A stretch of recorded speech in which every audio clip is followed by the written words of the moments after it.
Welcome to Updates at Noon with me, Brendan Lipol.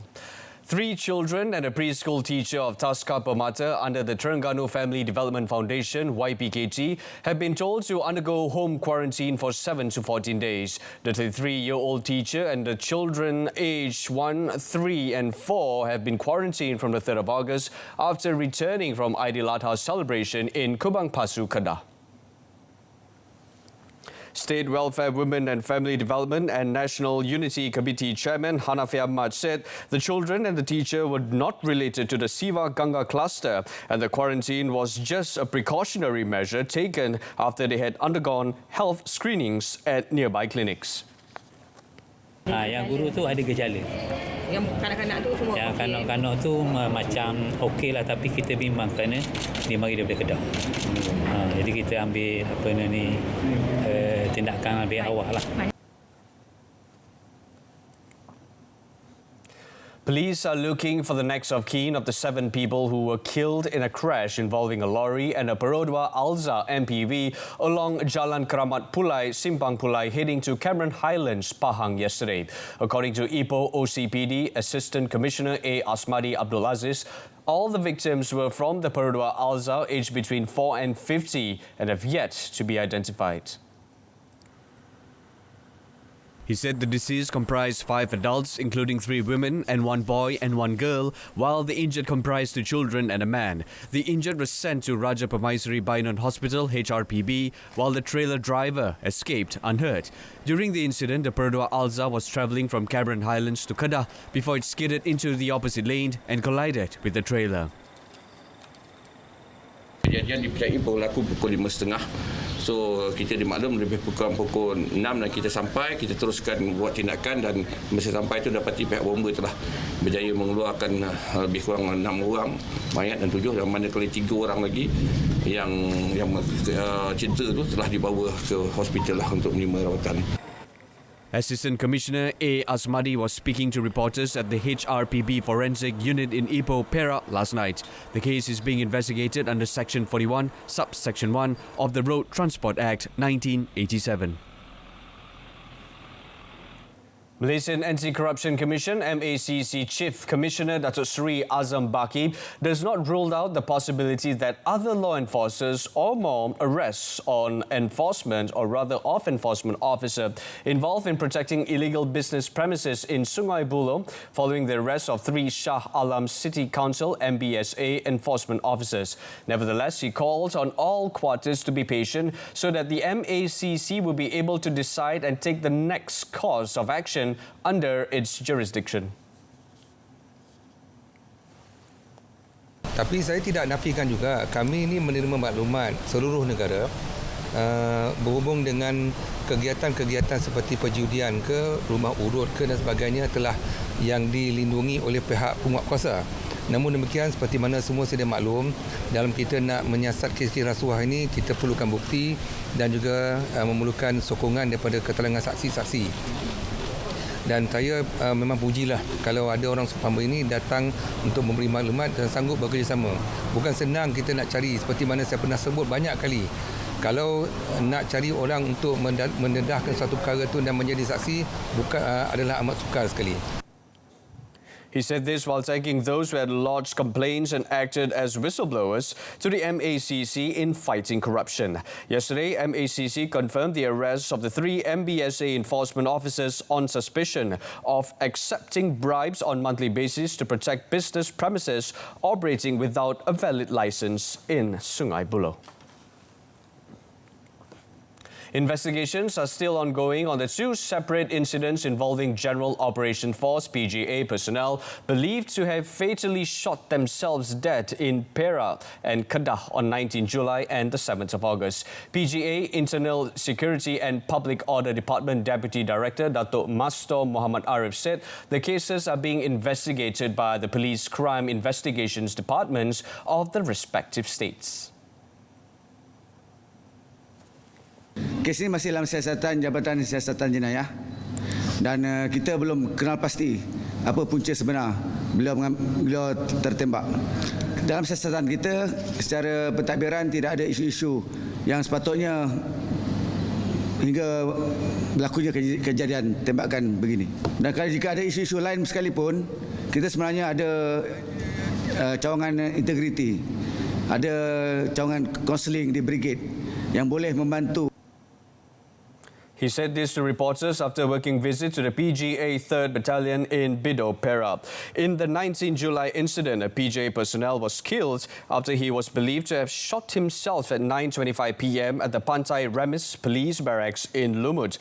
Meanwhile, on the 7th of August, another PGA personnel died in the break room of the Tupa PGA training camp in Bedong in an incident at 5:10 a.m. He was believed to have accidentally shot himself. The declining unemployment rate proves that the government initiatives under the Prihatin Rakyat Economic Stimulus Package, Prihatin, and National Economic Recovery Plan, Penjana, which were aimed at stimulating country's economy, have begun to show positive results. Finance Minister Tengku Datuk Seri Zafrul Abdul Aziz, in a statement released, said, despite positive developments, the government will continue to pay attention in addressing unemployment among the Rakyat. The Department of Statistics Malaysia recently announced that the unemployment rate in June 2020 decreased by 0.4% to 4.9% from 5.3% in the previous month. Tengku Datuk Seri Zafrul said the signs of recovery will sustain if Malaysians continue to practice the new norms in their daily lives. He noted that the re-implementation of the Movement Control Order MCO as a whole will lead other issues, including disrupting efforts to revive the economy and the government's focus in preparing the 2021 budget, which will focus on reviving the economy as well as restoring investors' confidence. He also added that to ensure the success of the 2021 budget, the team from the Ministry of Finance continues the Jelajah Belanjawan 2021 to seek feedback from various communities and industries. The minister said this in a statement when presenting the latest report on the implementation of the Prihatin and Penjana yesterday. This was the 16th report by the Economic Stimulus Implementation and Coordination Unit between national agencies, Laksana. The input received will be taken into consideration to ensure that the budget is rakyat and business friendly. The public, businesses and relevant parties are invited to submit their views and suggestions on the 2021 budget. The Bumiputra Agenda Steering Unit Teraju has approved a 100 million ringgit allocation for the Dana Kemakmuran Bumiputra (DKB) to promote economic growth and new investment by qualified Bumiputra companies. The program's main objectives include supporting projects to be implemented to enable them to be more viable and competitive, creating job opportunities at all levels, and achieving sustainable growth with the opportunity to apply advanced technology and automation. Minister in the Prime Minister's Department for Special Functions, Datuk Seri Mohammad Rizwan Yusof, said the DKB program would act as a catalyst for greater Bumiputra involvement in line with the Shared Prosperity Vision 2030. Kita akan perhalusi dengan Kementerian Keuangan dengan adanya satu orang kata tu ukuran di masa depan, proforma. Contohnya kalau dana ini kalau dipertingkatkan boleh membuka peluang pekerjaan contoh 20 ke 30 ribu dan boleh meningkatkan nilai dari pelaburan itu kepada 8 kali ke 10 kali ganda, kan kita akan ukur dari sudut itu. Datuk Seri Mohammad Rizwan further noted that the repayable grants could be a strategic catalyst for the private sector in the country's economic development. Sectors that are eligible for the grant include manufacturing, agriculture, bioindustry, digital economy, engineering services, and property development in Malay Reserve, Wakaf land, or Adat land in the case of Sabah and Sarawak. More details are available at the Teraju website.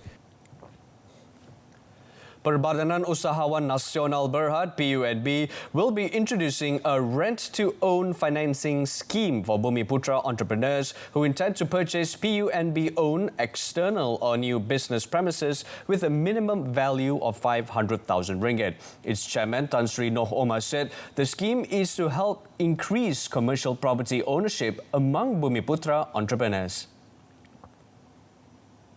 Tan Sri Noh also said that this scheme is offered to tenants currently renting the 222 premises belonging to PUNB. Yang jelasnya ialah jika usahawan ini berminat untuk membeli bangunan hilang, mereka tak perlu pinjam bank. PUNB akan beli dulu. PUNB akan beli dan sewa kepada mereka dan mereka akan bayar sewa dan dalam perjanjian itu nanti kita akan lebih detail. As for the purchase of external and new premises, Tan Sri Noh said the entrepreneurs could submit an application for PUNB to purchase the asset and then continue paying the rent to PUNB until it becomes theirs. To date, PUNB has used 5 million ringgit out of its total allocation of 25 million ringgit to develop its property segment. The SME Association of Malaysia has urged small and medium enterprises, SMEs, to organize more exhibition and expo related to SMEs on the online platform to thrive in the post-movement control order MCO environment. While acknowledging that some SMEs have already started to evolve to digital companies, its National Vice President C.S. Chin said, with the right source of guidance and help from the right solution providers, SMEs are able to emerge even stronger.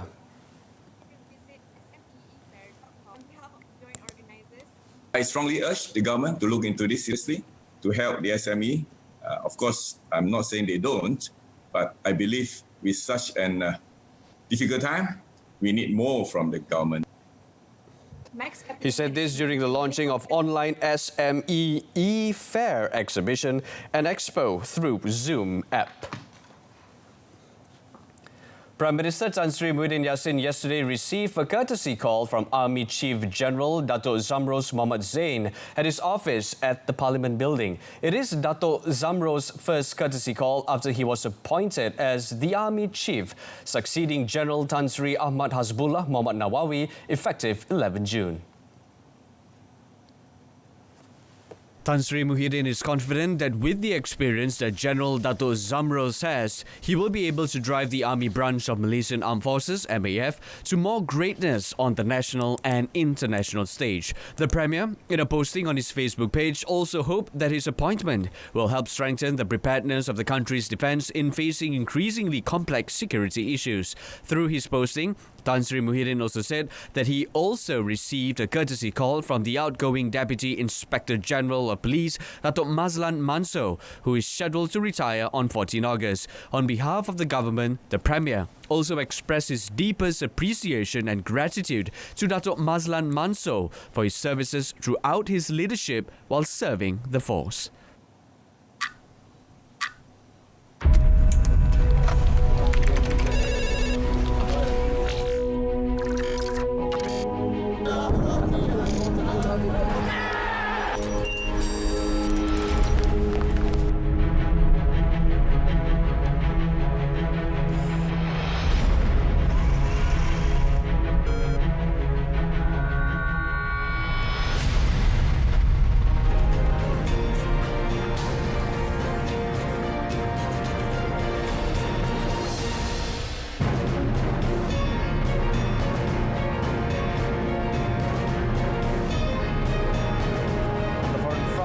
Russia becomes first country to approve a COVID-19 vaccine.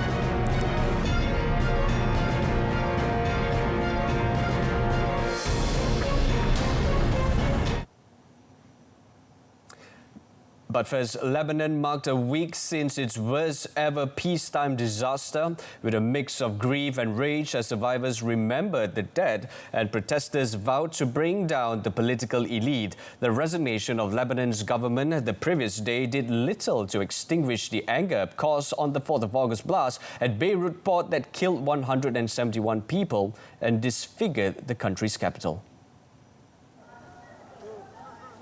The blast rocked a country already on its knees, having defaulted on its massive sovereign debt and seen poverty rise to near third world levels. Some observers argued that the massive extra burden and the deep popular anger over the tragedy will reduce Lebanese politicians' room for maneuver as they also face pressure to pass reforms as a condition for foreign assistance.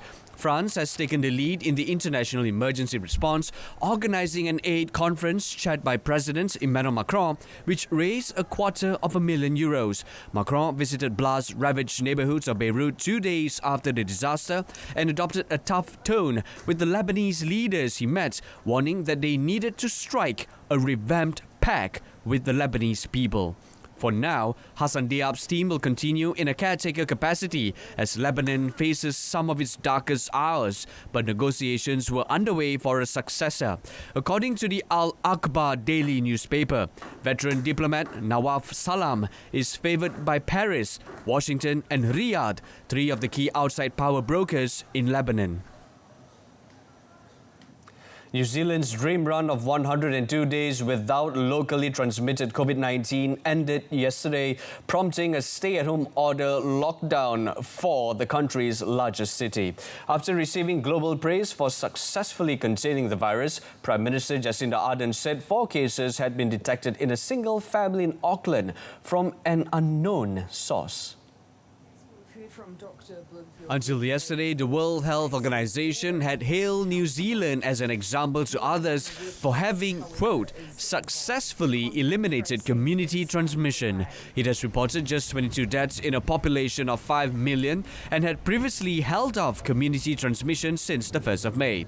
Kiwis had enjoyed a near-normal lifestyle with no social distancing and spectators allowed at sports and cultural events, although borders were strictly controlled.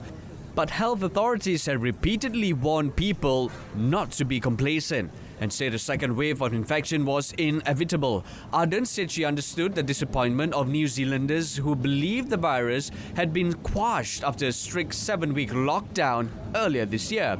Auckland will be locked down for at least 3 days from today, and some social distancing restrictions will be reintroduced in the rest of the country. Health Director General Ashley Bloomfield was confident the measures would again contain the spread of a tricky disease that had thwarted authorities elsewhere. President Vladimir Putin said that Russia had become the first country to approve a vaccine offering sustainable immunity against the COVID-19 and that one of his daughters has been inoculated. The announcement came after scientists in the West raised concerns about the speed of development of Russian vaccines, suggesting that researchers might be cutting corners after coming under pressure from authorities to deliver. Russia has been pushing hard to quickly develop a COVID-19 vaccine and said earlier this month it hoped to launch mass production within weeks and turned out several million doses per month by next year. The World Health Organization last week urged Russia to follow established guidelines and go through all the stages necessary to develop a safe vaccine. The vaccine developed by Russia is a so-called viral vector vaccine, meaning it employs another virus to carry the DNA encoding of the needed immune response into cells. The state-run Gamaleya Institute's vaccine is based on the adenovirus, a similar technology to the COVID-19 vaccine prototype developed by China's CanSino. With more than 897,000 confirmed infections, Russia's coronavirus caseload is currently 4th in the world after the United States, Brazil and India. A team of United Nations experts arrived on the island nation of Mauritius to aid efforts to prevent an oil spill from further damaging its pristine environment. Salvage crews were in a race against the clock as they pumped fuel from the stricken Japanese-owned bulk carrier MV Wakashio, which ran aground on a coral reef last month and began leaking oil 5 days ago. Authorities have warned the boat could split in two at any moment, with cracks in the hull growing larger by day.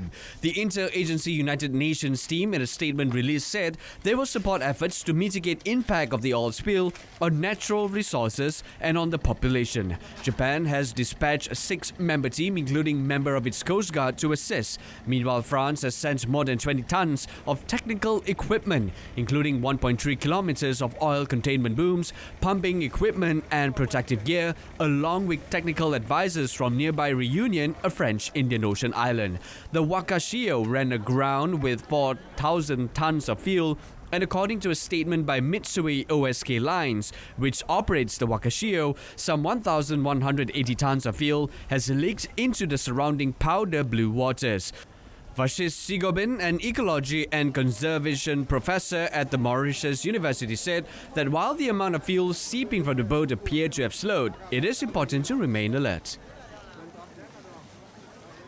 The main challenger to Belarusian strongman Alexander Lukashenko in disputed presidential polls said she had left the country to protect her children as the European Union threatened to reimpose tough sanctions over vote rigging and a violent crackdown on demonstrators. Its foreign minister Linas Linkevicius told AFP that Svetlana Tikhanovskaya, a political novice who won mass support in a bid against the authoritarian leader, was now safe in Lithuania. The EU condemned the polls that handed Lukashenko 80% of the vote as neither free nor fair, and warned it could punish those responsible for violence, unjustified arrests and falsification of election results. Tikhanovskaya, a 37-year-old stay-at-home mother, came second with 10% according to the official count, but has claimed victory in the polls. Her supporters stood in long lines to vote after thousands attended packed rallies across the country, calling for an end to Lukashenko's 26-year rule. Tikhanovskaya decided to run for president after the authorities jailed her husband, popular blogger Sergei Tikhanovsky, and barred him from contesting the election. He remains in prison in Belarus. Belarusian state media released a second video where Tikhanovskaya urged supporters not to protest, which her allies said was apparently recorded under duress.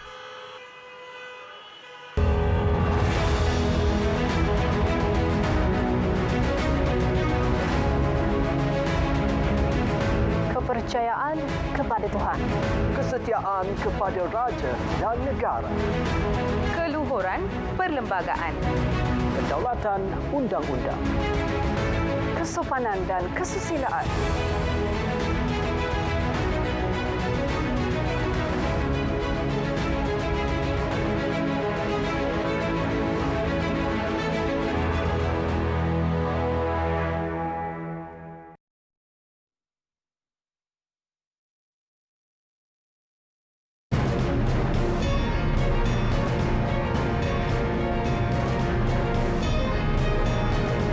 Sevilla reached Europa semis as Wolves pay for penalty miss.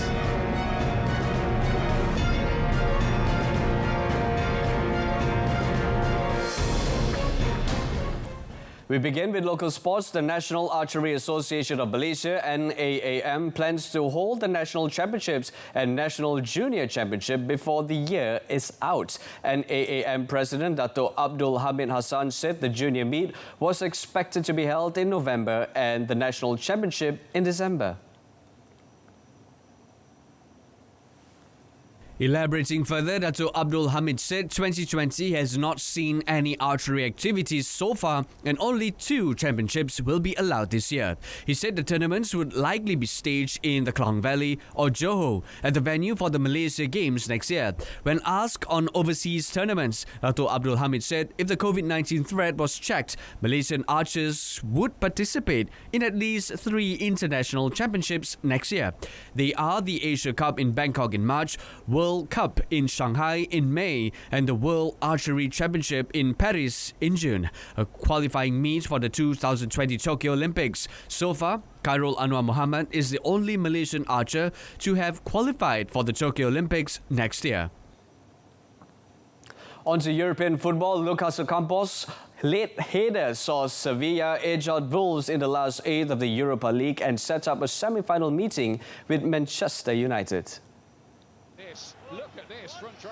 Sevilla dominated possession for most of the night in a match featuring very few clear chances. But Wolves missed the best chance of the first half after Diego Carlos brought down Adama Traore after 12 minutes and Raul Jimenez saw a weak penalty saved by Bono. It was the Mexican's first penalty miss for Wolves after converting his previous 8 efforts.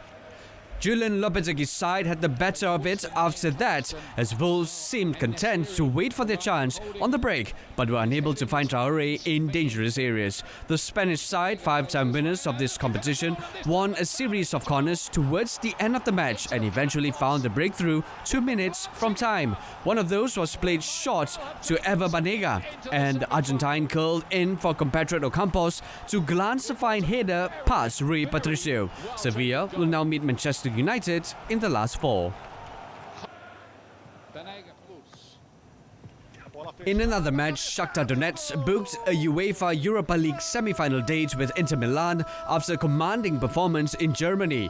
The 2008-2009 UEFA Cup winners led up to just 100 seconds with the aid of some generous goalkeeping from stand-in Georgia Nikolic. Marlos delivered a corner from the right and Nikolic, playing due to Jonas Omlin's injury, lunged hopelessly towards the ball, granting Marias an open goal when he got there first with the header. Afimiko Pululu shot agonizingly across the face of goal at the other end, but Shakhtar remained in control and the second soon followed. A speedy break from halfway resulted in Marlos controlling on the right corner of the box, taking his time to pick out Tyson, whose wayward attempt was deflected high into the net by Fabian Frey in the 22nd minute.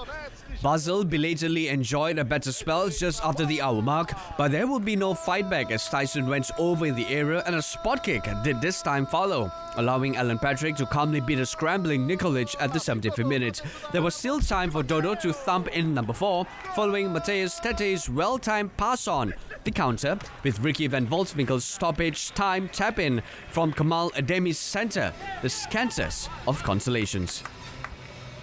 Kylian Mbappe looks set to feature for Paris Saint-Germain in their Champions League quarter-final against Atalanta in Lisbon today, having made a good recovery from an ankle injury. PSG coach Thomas Tuchel, however, noted that Mbappe would most likely be used off the bench against the Italians. Mbappe was left in a race against time to be fit for the start of the final 8 after suffering a sprained ankle in a crunching tackle early in PSG's French Cup final win over Saint-Etienne on the 24th of July. The World Cup winning France forward made his return to collective training at the weekend during PSG's training camp in Portugal's Algarve. Whether he starts or not, the announcement comes as a huge boost to the French champions as they aim to reach the semi-finals of Europe's elite club competition for the first time since the Qatari takeover almost a decade ago. Meanwhile, Tuchel refused to rule midfield maestro Marco Verratti out of the rest of the competition should PSG go all the way. The final in Lisbon is scheduled for the 23rd of August, with the semi-final on 18 August if PSG qualify. That's it from us this afternoon. In our top story, other law enforcers may be involved in protecting illegal business premises. News at 10 comes on this evening on My Freeview's Berita RTM News channel. Till then, I'm Brandon Paul. Thank you for watching.